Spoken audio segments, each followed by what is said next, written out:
Saludos amigos de Principalmente. Gracias por sintonizarnos nueva vez en este su programa de discusión de temas jurídicos y políticos.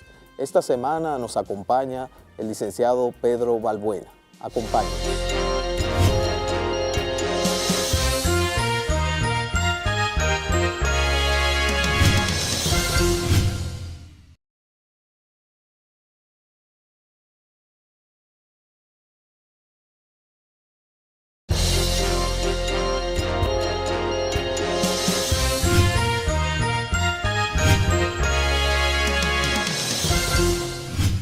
Saludos amigos de Principalmente, nueva vez, de nuevo con ustedes, en este programa que tiene la misión de educar y de enseñar sobre aspectos tan fundamentales de la vida cotidiana como lo es el derecho.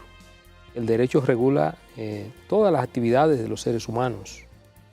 Por consiguiente, es de fundamental importancia para todos los individuos, para todos los ciudadanos, conocer mínimamente cuáles son las reglas, las normas mínimas que regulan sus vidas. Hoy tendremos un programa sumamente especial, que tal como los habíamos anunciado, contamos con la presencia del licenciado Pedro Balbuena.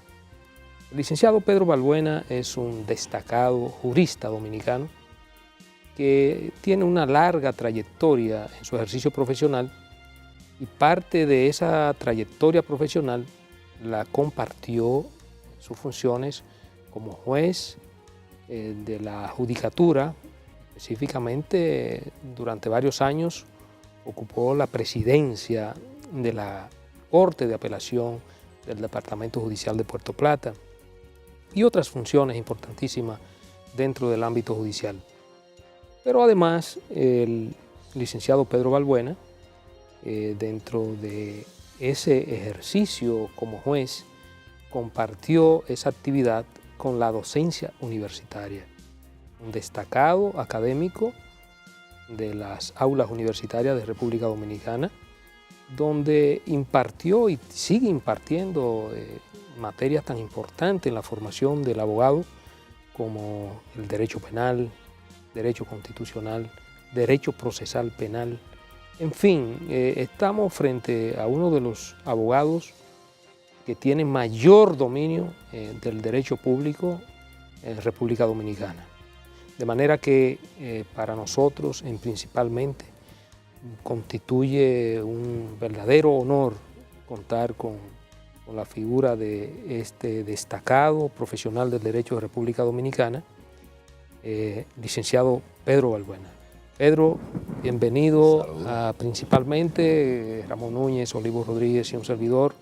Nos sentimos, la verdad, que muy halagados de que tú hayas accedido a venir a dialogar con nosotros sobre diferentes aspectos importantes, trascendentes del derecho, que se salen de la cotidianidad, del debate, de las bagatelas diarias, con el objetivo de ilustrar a nuestros amables televidentes sobre esta ciencia tan importante y que incide tanto en las vidas de los ciudadanos, en el día a día de lo que hace el ciudadano y que de una u otra manera, sin quizá entenderlo, vive y acciona, respira con el derecho.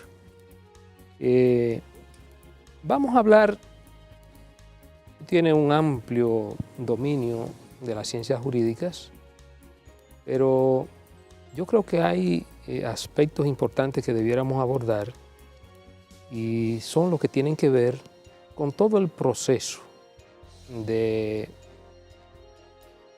reformas que se han venido produciendo en República Dominicana y que han tenido una repercusión indudablemente en todo lo que es el andamiaje jurídico de nuestro país, comenzando por la más importante de todas las reformas que se ha producido en los últimos años, y que es la reforma a la actual Constitución de la República, que muchas veces yo no la catalogo como reforma, sino que me refiero a la nueva Constitución de República Dominicana, y pareciera paradójico porque una nueva Constitución, se hablaría de una nueva Constitución si se hace a través de una constituyente y se crea un Estado nuevo.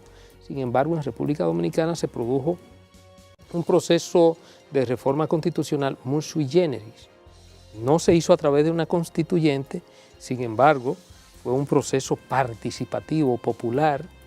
Fíjate que se inició mediante las consultas populares, un proceso que llevó más de 2 años para su culminación, de manera que hubo ciertamente una participación democrática por parte de la ciudadanía y los diferentes sectores y la fuerza viva de la nación pudieron manifestarse.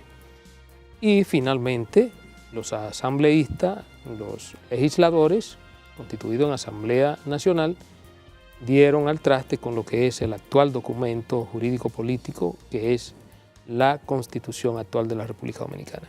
¿Cómo tú valoras todo este proceso, arrancando obviamente por la proclamada Constitución del 26 de enero del año 2010?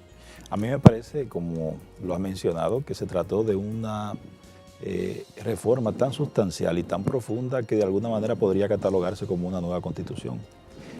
No solamente por la manera en que se manejó la reforma, sino también por los cambios tan significativos que tuvo en cuenta el constituyente al momento de votar la nueva Constitución. Cambios que permean todas las esferas del ejercicio del poder y sobre todo que crean un verdadero andamiaje completamente nuevo en cuanto a la protección de derechos fundamentales y en cuanto también a lo que es el desarrollo de cada uno de estos derechos que la Constitución anterior los trabajaba de una manera muy parca.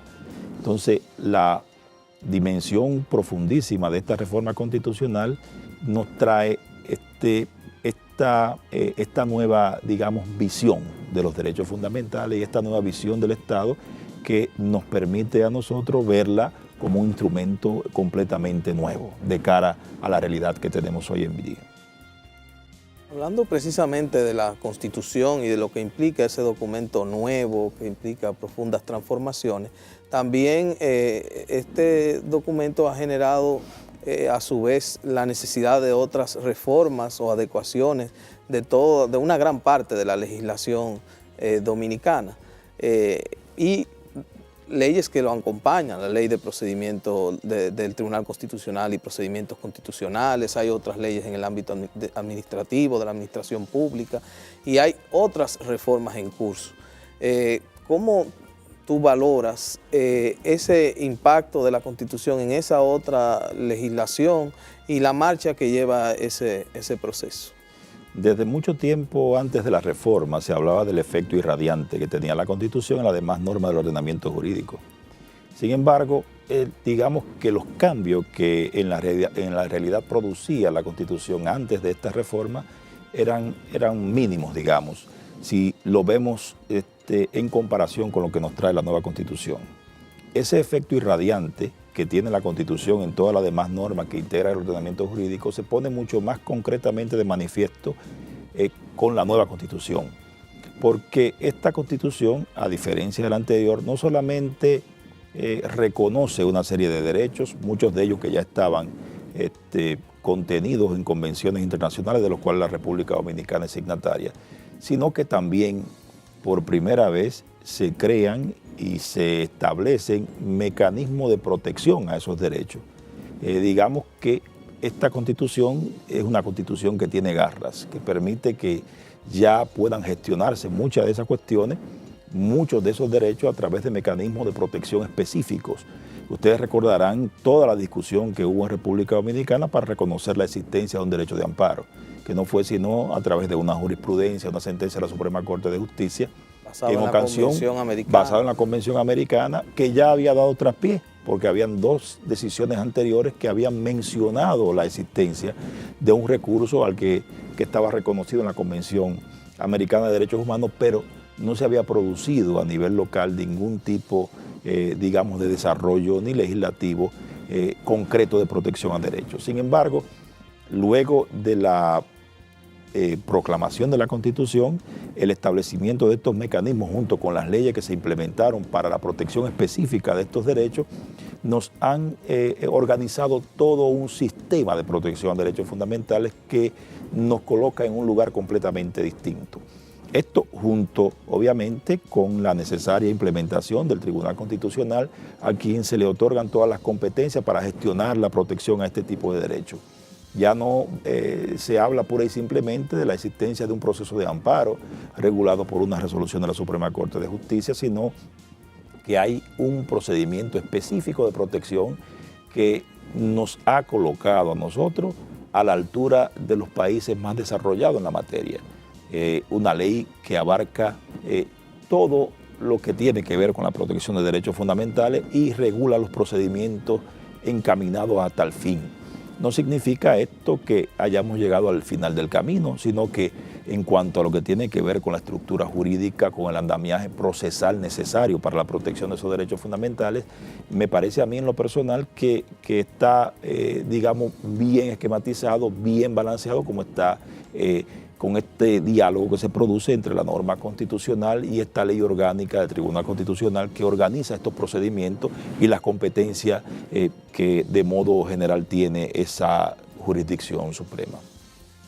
Pedro, precisamente tú haces referencia a la importancia, ¿no?, de ese órgano, de ese nuevo órgano del Tribunal Constitucional, en todo lo que tiene que ver precisamente con convertirse en real guardián de todos esos derechos y todas esas instituciones que consagra la nueva Constitución de la República. Ya el Tribunal Constitucional tiene 1 año y meses, vamos a decir, establecido, instituido, establecido y operando. Ciertamente los órganos, sobre todo un órgano como el Tribunal Constitucional, cuando nace, necesita un proceso de fortalecimiento, es como un niño cuando comienza a caminar, que necesita todo un proceso para su fortalecimiento y afianzamiento.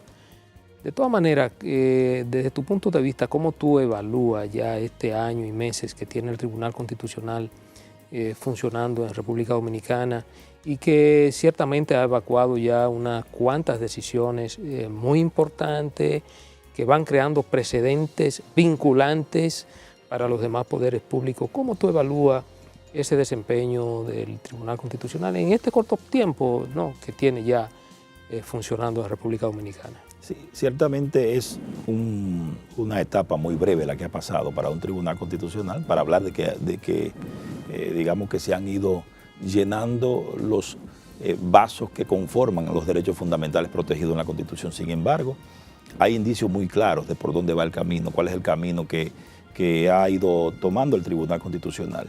Y hay incluso ya materias específicas que están dando incluso para trabajar verdaderas monografías a nivel universitario.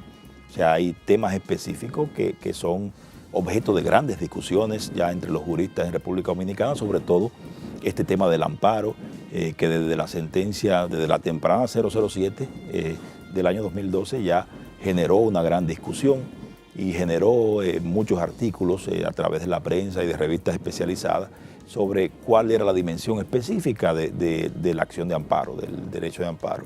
Se hablaba de si era una dimensión subjetiva o si era solamente objetiva, como parecía reconocer esa jurisprudencia. Y recientemente este año, no recuerdo el número específico de la decisión, pero esta nueva decisión de este año amplió, digamos, el ámbito de protección y, digamos, que rectificó, hizo correcciones a la sentencia anterior, estableciendo claramente la dimensión del amparo como herramienta indispensable para la protección de los derechos fundamentales. Y esto también es un aspecto importantísimo porque la jurisprudencia van dándose por pasos. Dentro de una misma línea, que es como yo ubicaría esta sentencia, la segunda en cuanto a la protección del amparo, hay una puntualización en cuanto a la naturaleza misma de la acción, que nos coloca ya en la mejor, digamos, doctrina, que nos habla de la necesaria protección sustancial del derecho, en el caso concreto, al tiempo que se salvaguarda la integridad del ordenamiento constitucional.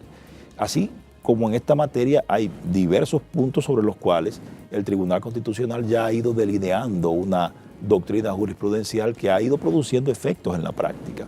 Incluso recientemente tenemos una sentencia exhortativa que no habíamos tenido al principio de la decisión, en donde el tribunal... Explícanos para el gran público, ¿qué es una sentencia exhortativa? Exhortativa, para que la gente entienda, Pedro. La cuestión fundamental es que la función del Tribunal Constitucional, al tiempo que es la de salvaguardar la integridad de la Constitución y protegerla de esos ataques que pueden darse a través de normas constitucionales. Hay que también ver que existe la necesidad de tener una especial deferencia al legislador. O sea, el juez constitucional no puede comenzar a expulsar normas del ordenamiento jurídico porque la pueda considerar inconstitucionales de entrada. Y a través, por un lado, de la interpretación conforme y a través, por otro lado, de ciertos tipos de decisiones constitucionales, como aquellas que manipulan el texto para darle una interpretación constitucional, aquellas que prefieren esperar un momento legislativo para corregir una decisión específica. El Tribunal Constitucional puede ir, digamos, no conservando el ordenamiento sin tener que recurrir a esa necesaria, digamos, confrontación que puede darse en algunos casos entre la Constitución y una norma y a la expulsión de la norma específica en esos casos. La exhortativa simplemente es un mensaje a quien tiene por función organizar, por competencia organizar el funcionamiento de ciertos tipos de órganos o de determinadas facultades del Estado para que resuelva la cuestión que puede ser inconstitucional en un momento determinado, votando una norma que no contenga el vicio de aquella que ha sido atacada. Y en este caso el Constitucional lo que ha hecho, le ha dicho, mira, legislador, es bueno que tú mires la necesidad que existe de lograr establecer un mecanismo para la ejecución de los fallos, pero por el momento yo no voy a tocar esta norma que es y podría tacharse de inconstitucional, sino que le voy a dar la oportunidad para que usted, legislador, organice y reglamente todo cuanto tiene que ver con esta materia específica. Y es más o menos lo que ha pasado a través de esta decisión. Es una especie de consejo al legislador con la deferencia que entre poderes públicos debe darse, con ese tipo de especial consideración para que sea el legislador que organice y determine cómo habrá esto de funcionar en el futuro. Sin que se vea, Pedro, como una especie de invasión a lo que es el ámbito y la facultad que tiene el Poder Legislativo para legislar. Obviamente que esa exhortación de parte del Tribunal Constitucional, de manera también respetuosa, lo que trata es de alertarlos para que no se vayan a cometer ningún traspiés que pueda dar al traste con una, vamos a decir, con una inconstitucionalidad, una ley o una norma inconstitucional. Correcto. Y también es una manera de salvaguardar las buenas relaciones entre los órganos, sobre todo cuando uno de los ataques que se hace más frecuentemente a los tribunales constitucionales es que crean este tipo de perturbación que de ordinario no es agradable a los demás poderes del Estado. Entonces son mecanismos de convivencia, digamos. Es como una... mecanismo de entendimiento entre los poderes y dentro de lo posible, claro está, de las facultades que corresponden a cada uno de estos poderes. Es como si el Constitucional dijera, bueno, eso es el legislador que debe resolver esta cuestión. Yo por el momento, pura y simplemente le voy a decir que eso está ahí para que sea él quien vaya y conforme a sus facultades reglamente cuanto sea necesario en esos casos. También es como un antídoto a esas tesis contramayoritarias que tienden a decir, ¿y de dónde le viene el poder a los jueces? Si nosotros, los legisladores, que contamos con el apoyo de las mayorías, hemos decidido que esa es la norma que se va a incorporar al ordenamiento. Entonces también esa especial deferencia yo creo que ayuda bastante a esas buenas relaciones, porque afirmar la Constitución no es solamente emitir una sentencia, o afirmar la Constitución no es solamente votar una ley. Entonces, en esas relaciones, en esos diálogos también que se propician a partir de sentencias exhortativas, se procura eso, el perfeccionamiento del orden jurídico con la contribución de todos esos actores. Correctísimo. De hecho, este mecanismo ha sido, por ejemplo, tribunales en Europa, como el Constitucional italiano, ha tenido que recurrir a este tipo de decisiones y de otro tipo de decisiones, digamos, manipulativas también, para garantizar la convivencia con el Tribunal Supremo. Ha sido la manera en que el Constitucional italiano ha podido convivir con una, digamos, una jurisprudencia fuerte que ha existido a lo interno del Tribunal Supremo italiano y que le ha hecho resistencia incluso en muchos casos a lo que decía el Tribunal Constitucional italiano, que ha hecho que este tribunal decidiera acudir a un tipo de entendimiento distinto con el Tribunal Supremo italiano, creando a través de su doctrina jurisprudencial una especie de entendimiento distinto, una especie de conversación pacífica, muy parecida a la que también, por ejemplo, en Brasil, utiliza el Tribunal Supremo Federal, que tiene competencias constitucionales, para conversar con los demás tribunales y creando a través de eso una especie de jurisprudencia que es más bien conjunta, más que la del constitucional propiamente dicho. Existe también una jurisprudencia que toma en consideración a la otra y que permite que el otro pueda construir y contribuir también a la interpretación y a la convivencia pacífica de los poderes públicos en un sistema democrático. Bueno, interesantísimo, Pedro. Vamos a hacer una breve pausa para seguir tratando otros aspectos muy importantes que tienen que ver con los conflictos de derechos fundamentales. De eso y otros temas interesantísimos seguiremos hablando con el licenciado Pedro Balbuena.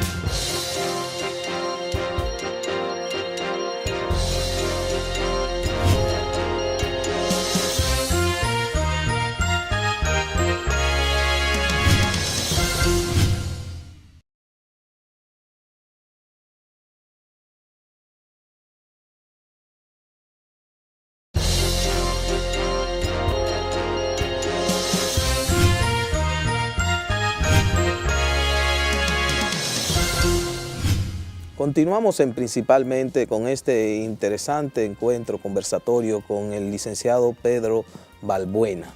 Hemos venido conversando sobre la Constitución y algunos aspectos relativos al funcionamiento del Tribunal Constitucional, sus decisiones, el impacto de la jurisprudencia. Y habíamos quedado de tratar en este segundo segmento otros aspectos vinculados a la colisión de derechos fundamentales. Yo creo que hay un punto quizás de partida importante en la temática de la Constitución, es que alguna novedad o algo importante son las propias reglas de interpretación que incorpora la Constitución. Las disposiciones del artículo 74, yo sé que ese es uno de los temas en el que has trabajado mucho en los últimos años, incluso en la cátedra de las maestrías, sobre el tema de la interpretación constitucional y ahora vinculada a los derechos fundamentales. Creo que podríamos comenzar abordando este punto a propósito de esa regulación constitucional de la interpretación. Bueno, a mí me parece que el tema del que debe partir cualquier discusión de interpretación es el de la interpretación de la ley y de cómo eso nos llegó a nosotros. Venimos de una legislación tributaria, de la legislación francesa, en donde el juez era ese ser inanimado que pronunciaba las palabras de la ley y hacía referencia específica a que los jueces no tenían facultad para interpretar, que esa facultad de interpretar correspondía al legislador.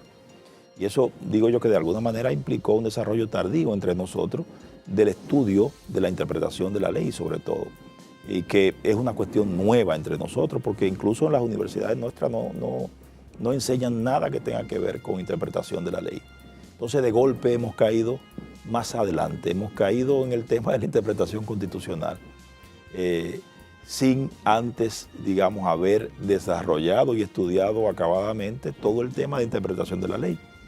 Y a mí me parece que una cosa, la interpretación constitucional presupone la interpretación de la ley. Porque al fin y al cabo, por más que se quiera hablar de métodos particulares de la interpretación constitucional, que los hay, esos métodos parten de la precomprensión de la existencia de métodos tradicionales de interpretación de la ley que confluyen en un mismo sistema, en un mismo grupo con aquellos métodos que ya se han ido desarrollando en torno a la interpretación constitucional. Entonces tenemos dos mundos al mismo tiempo. Uno que tiene que ver con la interpretación de la ley y otro que demandan la particular concepción y configuración de las normas constitucionales, que son normas que pueden ser en algunos casos reglas, en otros casos principios y valores, pero que son todas en el sentido, digamos, de interpretación de la norma, son normas en el sentido de que pueden ser interpretadas para un caso particular. Y esa especial configuración de las normas constitucionales es la que hace que haya existido la necesidad de desarrollar métodos específicos para la interpretación de la Constitución. Métodos que en algunos casos pueden incluso ir en contra de lo que plantea un texto específico de la Constitución si se le interpreta a través de los métodos tradicionales de interpretación de la ley. O sea, que puede ser que si usted recurre a un mecanismo de interpretación de la ley para interpretar un determinado texto constitucional, es probable que le dé un resultado distinto a aquel que le dará si usted acude a un método de interpretación de la Constitución.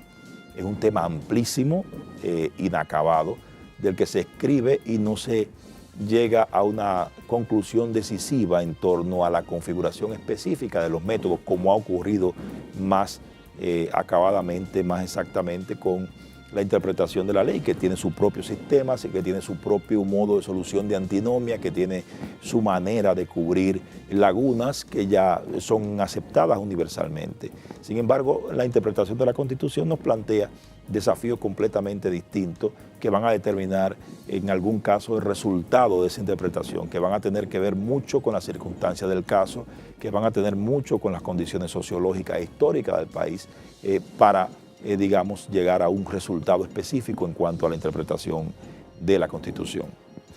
Pedro, vamos a, ya más o menos correlacionado con ese mismo ámbito, pero ya más concretamente con aspectos que son más vivenciales de la gente y de las sociedades.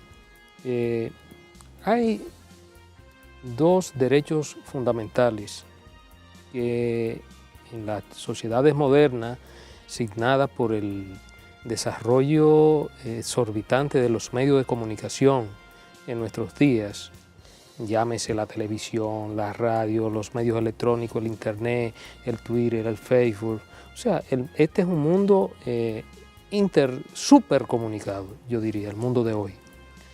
Entonces, está lo que se llama el derecho a la intimidad, consagrado en nuestra Constitución, el derecho a la preservación del buen nombre, el honor y la dignidad de la persona, pero también está el derecho a la libertad de expresión y difusión del pensamiento. Se da con frecuentísima la actividad, es muy frecuente la actividad, de que a través de diferentes medios, y sobre todo medios de comunicación, se atenta contra el honor, la honra de una persona, y eso no tiene ningún tipo de consecuencia. Hay una especie de fragilidad, sobre todo en lo que tiene que ver con el marco legislativo institucional nuestro, para velar por ese derecho tan importante, tan inminente del ser humano como es el derecho a conservar su buen nombre, su honor, su dignidad como persona. Sin embargo, lo que tiene que ver con la libertad de expresión y difusión del pensamiento, sí tiene una fortaleza, y es muy difícil en nombre de la preservación de esa libertad de expresión y difusión del pensamiento que se pueda encauzar siquiera, y no siquiera encauzar, sino lograr sanciones condignas, correspondientes con el daño causado a la persona que resultare ser víctima de una difamación, de una injuria. ¿Cómo tú evalúas ese proceso de colisión de derechos fundamentales en República Dominicana? ¿Cuáles serían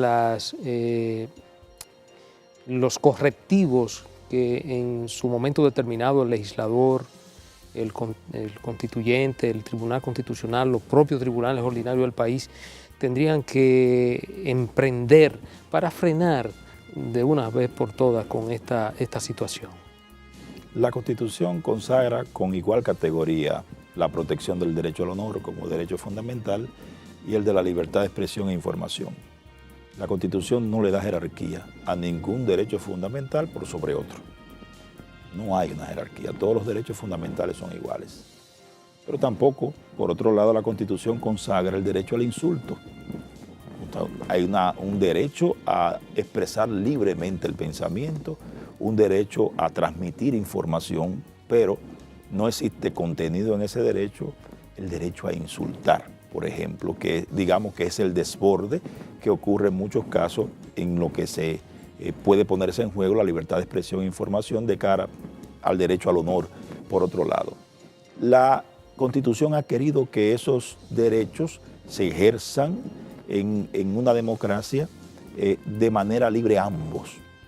Y parecería que es una cuestión de entrada que quizás no sería posible. Sin embargo, lo que ha permitido la convivencia entre los derechos que establece la Constitución y un caso específico donde más se dan estos conflictos, como tú mencionaste muy correctamente, tiene que ver en los conflictos que se producen con el derecho a la intimidad y con el derecho a la libertad de expresión e información en relación con el derecho al honor también. En estos casos los conflictos hay que examinarlo de cara al caso concreto y habrán casos específicos en los cuales, dada la naturaleza de la información, dada la especial, digamos, persona a la que refiere la noticia, y en esto tiene especial particularidad el carácter público de la persona o el carácter de funcionario público, que deben tolerar en su persona digamos, una invasión mayor, una restricción mayor de derechos en aras de proteger la opinión pública y que las personas puedan formarse su criterio en torno a la información que se le transmite. Pero ese derecho a expresar libremente el pensamiento, a transmitir información, no contiene en sí el derecho deliberado a la ofensa. O sea, no hay en la Constitución un derecho al insulto protegido, hay un derecho a ejercer normalmente este derecho de la libertad de expresión, pero ese derecho no podrá ejercerse siempre y cuando lo que contenga la afirmación, lo que contenga la opinión, lo que contenga la información que se transmite, sea una cuestión que está destinada deliberadamente a producir un daño en el honor o deliberadamente a ofender a una persona. El uso de opiniones y de afirmaciones va a ser siempre aceptable en la medida en que sea necesario para la transmisión de la noticia, para la emisión de la opinión, pero no lo será en aquellos casos en que ese elemento específico que puede ser lesivo al honor no sea necesario para la transmisión de esa información, no sea un elemento relevante para la transmisión de la opinión o para la transmisión de la información de que se trate, que es el elemento que los tribunales constitucionales han tomado en cuenta al momento de decidir cuándo se prefiere el honor o cuándo se prefiere la libertad de expresión e información. No hay, digamos, salida fácil. En algunos casos, el juez constitucional habrá de preferir al honor con preeminencia a la libertad de expresión, y en otros casos, según las circunstancias particulares que se presente, habrá de preferir entonces la libertad de expresión. Entre nosotros eso no se ha dado así tradicionalmente. Nuestra jurisprudencia penal, digo yo, que es como se ha tratado el asunto, la ley 6132 sobre expresión y difusión del pensamiento, digamos que ha querido crear un balance entre ambas cosas, sin embargo, no parte de la ponderación específica de estos bienes, sino que creó un mecanismo distinto, que es la excepción de la verdad, en donde parte del establecimiento de la verdad de estos hechos para exonerar en ciertos casos la persecución penal. Entre nosotros, en los casos de libertad de expresión, ese elemento preponderante es el que puede ir, digamos, asimilándose a cómo se han manejado los conflictos en otros países. Pero aquí se trata de un modo distinto, no como un conflicto, sino como una excepción a la persecución penal, que es una cuestión, digamos, completamente distinta.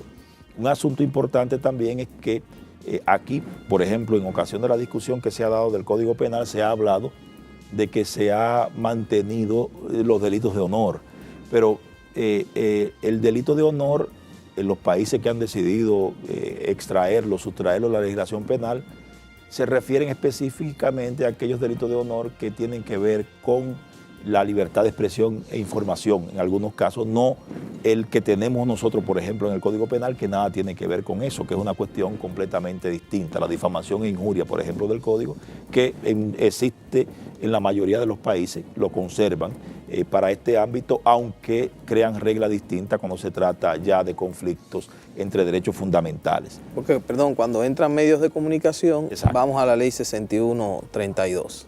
medios de comunicación o medios, vamos a decir, no necesariamente medio de comunicación en el sentido formal, sino cualquier mecanismo de difusión comunicación masiva. Exacto, masiva, de informaciones o de opiniones. Porque uno puede pararse con un altavoz en una esquina y aplica la ley de expresión y difusión del pensamiento y no el Código Penal, porque ya ese es un mecanismo distinto de difusión de opiniones y difusión de ideas, aunque no sea un medio propiamente dicho en el sentido estricto de la palabra. Pedro, ciertamente en los últimos años, y ya nuestra ley 6132 sobre libertad de expresión y difusión del pensamiento, ha perdido en términos de lo que es la concreción de la observancia de esos derechos fundamentales, básicamente el honor y la honra de la persona, como que ha perdido legitimidad, en el sentido de que son muy pocos los casos que puedan llegar a buen término, a feliz término, y que la persona agraviada pueda resultar resarcida, vamos a decir, sea ya en términos económicos, sea en términos de lo que sería la persecución. Se ha proyectado toda una corriente a nivel internacional tendente a la despenalización de los delitos de opinión pública. Se ha inscrito más esa corriente en términos de la patrimonialización del delito, vamos a decir, del delito de difamación e injuria. ¿Cómo tú abordarías esos aspectos? ¿Cuál sería tu visión? ¿No estás de acuerdo en la despenalización? ¿Tú serías más partícipe de la patrimonialización? Es decir, que el individuo que infringe un daño se determine en un tribunal que ha vulnerado lo que es el honor, la dignidad y la honra de una persona, sea condenado en su patrimonio a resarcir ese daño en términos materiales, o se continúe con la penalización en el sentido de que si una persona cometió ese delito, pues entonces vaya a la cárcel en términos de lo que establece, por ejemplo, la actual ley de expresión y difusión del pensamiento?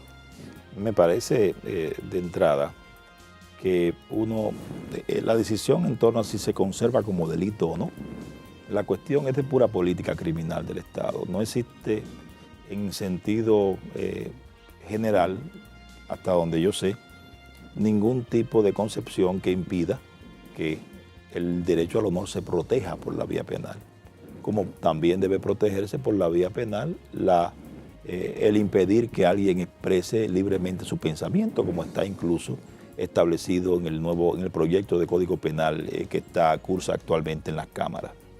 Lo que es importante en una legislación de esta categoría es que sepa reconocer que en ocasión de la violación al derecho al honor puede estar presente también el ejercicio de otro derecho que es igualmente importante para la protección y para el desarrollo de la democracia, que es la libertad de expresión. Y que podamos establecer en cada caso que cuando el elemento predominante en una expresión, en una información, sea aquel que protege la libertad de expresión, entonces que no pueda haber persecuciones en esos casos. Pero que cuando lo que se plantee sea una ofensa de frente, sea un insulto de frente, no me parece a mí que exista ningún impedimento en que se le proteja por la vía penal.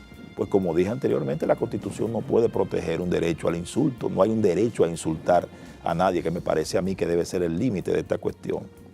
La patrimonialización de estos tipos de reclamos tienen un problema, y es que solamente podrá usted reclamar contra quien pueda pagar.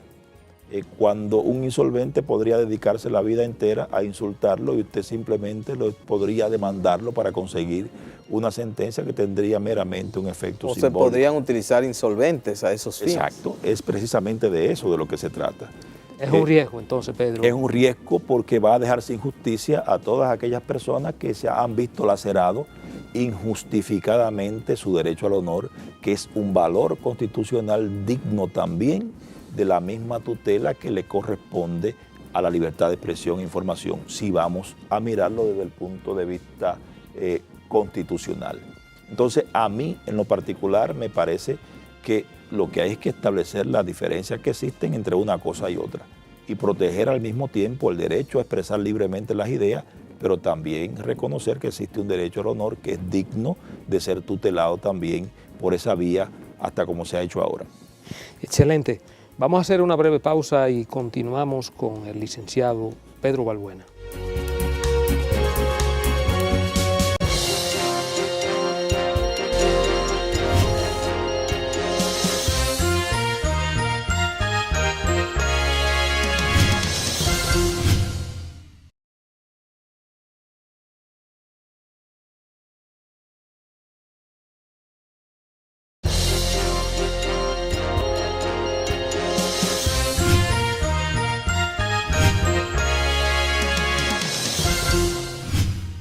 Seguimos, amigos, principalmente con el licenciado Pedro Balbuena.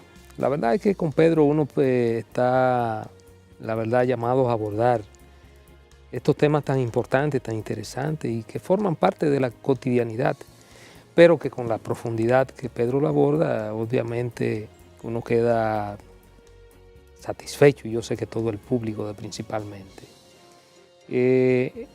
Vamos a brevemente, Pedro, abordar otro tema que yo sé que los amigos principalmente están esperando y que tienen que ver con un tema muy actual, que tiene que ver con el Código Procesal Penal. Tú sabes que a raíz de su implementación se crearon una serie de inquietudes, incluso gran parte de la sociedad, creo yo de manera errónea, tengo razones para decirlo, que de manera errónea, piensa que el incremento que ha habido de la delincuencia, de la criminalidad, el responsable fundamental es el Código Procesal Penal. Desde tu perspectiva, primero como juez que fuiste durante varios años, muchos años, y ahora ya como abogado en pleno ejercicio profesional y además como académico, ¿cuál es tu visión de la reforma procesal penal y qué tú entiendes todavía debería hacerse para hacerla mucho más efectiva, mucho más creíble y mucho más entendible por parte de la ciudadanía? Toda obra humana es perfectible. Y en esto también las leyes son siempre mejorables. El Código Procesal Penal ha durado, tiene una vigencia corta todavía, pero demandaba algún tipo de ajustes que se habían revelado en la práctica. Ajustes que tienen que ver incluso con conformación de áreas específicas que incluso se discutieron mucho en otras ocasiones, todo el tema de los recursos, por ejemplo, incluso de cara a la protección efectiva de un derecho fundamental, el derecho a recurrir, reconocido también a nivel constitucional. Que digo yo que el escenario que se ha presentado ahora sirve para corregir las disfunciones que podrían existir. Ahora, como bien tú afirmas, la legislación procesal no es la que genera por sí misma el delito. Es simplemente una herramienta de lucha contra el delito, una herramienta de política criminal destinada a ver de qué manera se reducen los espacios siempre crecientes, siempre en crecimiento de comisión del delito. El delito es multicausal y las circunstancias de cada caso determinan cómo va operando. No necesariamente el hecho de que se establezca, por ejemplo, una de las cuestiones principales de la reforma, digamos que todo el tema de la reforma podría sintetizarse a los mecanismos de coerción del código, que es el centro de la cuestión, que no son, digamos que había que ajustar algunas cosas, porque eso no puede decirse todo, el tema de la medida de coerción no es tampoco perfecto, pero la medida de coerción, sobre todo el uso de la prisión preventiva, no garantiza la pacificación del país. Tenemos en la actualidad más presos preventivos que nunca. Y sin embargo, tenemos una norma procesal que crea como regla principal la libertad y la prisión como la excepción. Eso es uno, de los principales argumentos para desmentir a quienes dicen que el código viene a ser como una herramienta floja contra la actividad delictiva. Y yo creo que en tu experiencia como juez, tú fuiste juez antes de la entrada en vigencia del Código Procesal Penal y después. Entonces, quizá ahí uno podría hacerte preguntas como la siguiente. ¿Los casos, los procesos son más rápidos después de la entrada del Código Procesal Penal o son más lentos? ¿La obtención de sentencias condenatorias aumentó o disminuyó? El proceso en sí, ¿cuál fue la experiencia? Los procesos están diseñados para ser mucho más rápidos. Ahora, la práctica me ha demostrado a mí que lo rápido que puede ser un proceso depende mucho de cómo se maneja el proceso y del empeño que las personas encargadas de las diversas funciones de perseguir y de juzgar le pongan al proceso. Por ejemplo, en el caso mío, yo no quiero ponerme como ejemplo, el departamento de donde yo laboré, quizá pueda ser la excepción a esa regla de la duración, de los vencimientos, de las prisiones preventivas, porque en el departamento judicial en donde yo estaba, los procesos llegaban a la Corte de Apelación a los 8 meses. Entonces eso no es lo que pasaba en la generalidad de las jurisdicciones. Yo no me atrevería a poner eso como ejemplo porque no pasaba de esa manera. Pero el tema de la gestión de los procesos penales tiene que ver mucho con recursos también que es necesario establecer, porque hay que recordar también que en este país tenemos uno de los índices de jueces por cada 100.000 habitantes más bajos que existen en América. Y eso también incide en la manera en que los jueces pueden gestionar este tipo de cuestiones en la práctica, porque un juez debe atender una cantidad increíble de casos en un solo día. El ejemplo de la ciudad de Santo Domingo quizás es el más aleccionador, el que mejor ilustra esto que les digo, porque un juez trabajando quizás en esas condiciones no va a poder, digamos, sobrellevar la cantidad de procesos que se le someten. Entonces va a depender mucho de las condiciones en las cuales trabaje un tribunal y trabajen quienes se encargan de gestionar los procesos para hablar de tiempo. Pero en términos generales el Código Procesal permite gestionar procesos penales hasta su fin en un tiempo considerablemente menor. Decir infinito es otra cosa, pero considerablemente menor, porque solamente cabe recordar que la media de duración de los procesos durante la vigencia del Código de Procedimiento Criminal de 1884 era de 5 años. O sea, un proceso tenía una persona, en muchos casos habían procesos que tenían 10 años en los tribunales y no terminaban. Habían 12 años. Yo llegué a ver casos en Santiago de personas con 12, 13 años en estado de prisión preventiva esperando una sentencia que posteriormente resultó ser absolutoria. Entonces, esos esquemas que se manejaban anteriormente ni por asomo se compadecen con lo que existen actualmente, tomando en cuenta que aquella era una sociedad menos compleja que la que tenemos hoy en día, que ahora hay mucho más procesos, la cantidad de habitantes se ha multiplicado y eso también incide en el monto, en la cantidad de procesos que manejan diariamente los jueces. Y aún así, el Código Procesal Penal de alguna manera ha demostrado mayor eficiencia para tratar estos casos y tratar otros de delincuencia organizada que era impensable tramitarlos durante la vigencia del Código de Procedimiento Criminal. O sea, como herramienta de lucha contra la criminalidad, yo creo que al momento de pasar balance tendremos que coincidir en que el balance que arroja el Código Procesal Penal es positivo, independientemente de las críticas que haga mucha gente, algunas justificadas, otras no tanto. Y así yo coincido plenamente.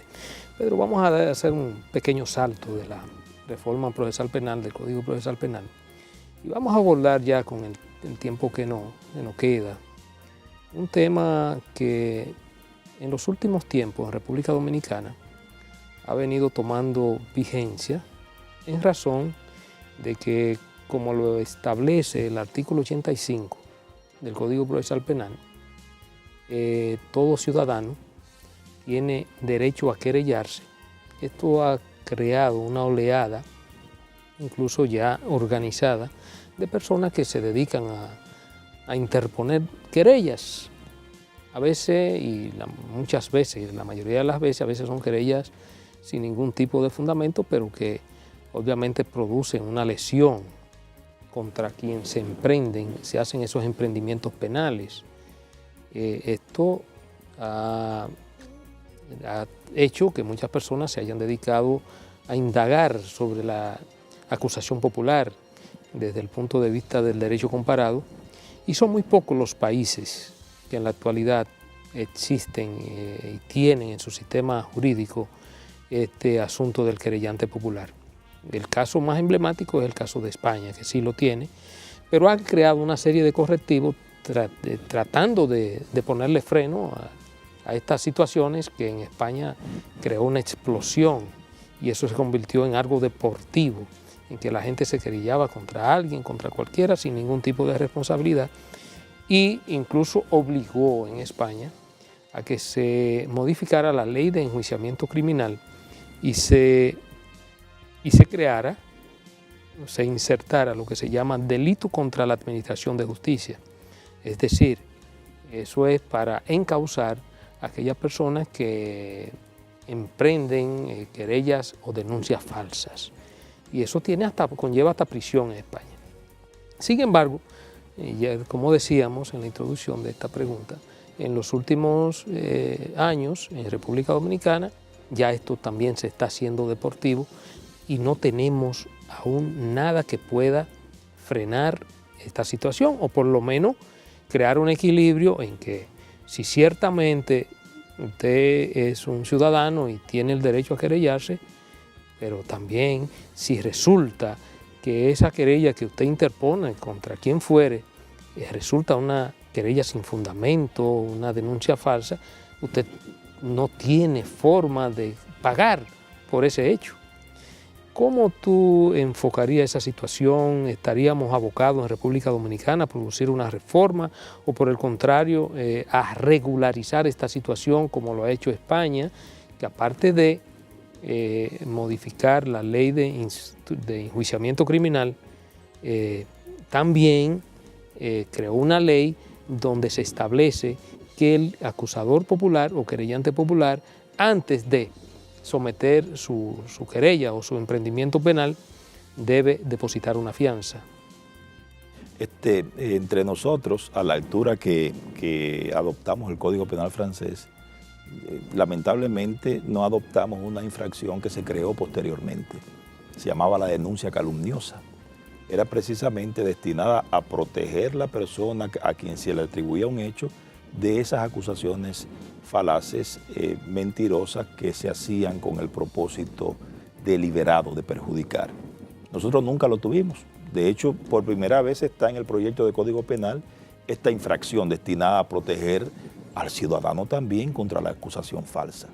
Que un proceso penal que se aperture sobre una base falsa perturba igual que uno que se lleve correctamente. O sea, a usted lo ponen en proceso, lo acusan falsamente y usted igual tiene que ir al tribunal, tiene que defenderse y tiene que soportar la carga psicológica que implica una persecución infundada.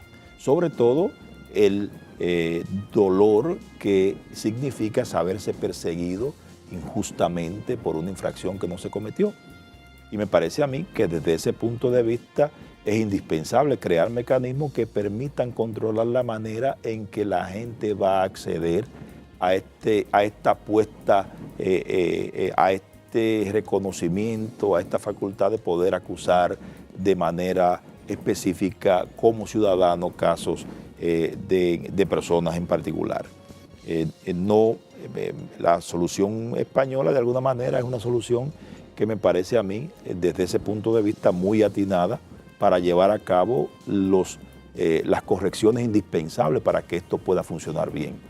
Que bajo ciertas circunstancias una persona sepa que el acusar falsamente, que el recurrir a vía de derecho con el propósito de perjudicar o con el propósito de sacar provecho de cualquier índole de este tipo de cuestión tiene un precio que podría ser incluso igual de significativo, igual de pesado que aquel que la persona que acusa pretende poner en cabeza de aquel a quien imputa falsamente.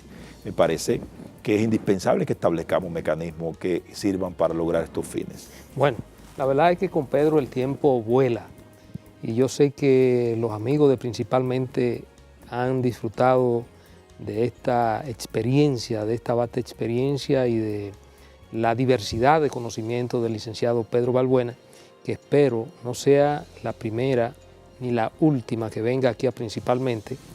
Es probable inclusive que lo convertamos en un habitual, que cuando Ramón no pueda venir, que cuando yo no pueda venir, pues también Pedro nos acompaña aquí en este programa de libertad, de pensamiento, sobre todo de las nuevas corrientes del derecho, con el único objetivo de contribuir al fortalecimiento institucional de República Dominicana y sobre todo aportarle educación a la ciudadanía en sentido general. Pedro, sumamente agradecido. Sumamente honrado por esa invitación. Gracias.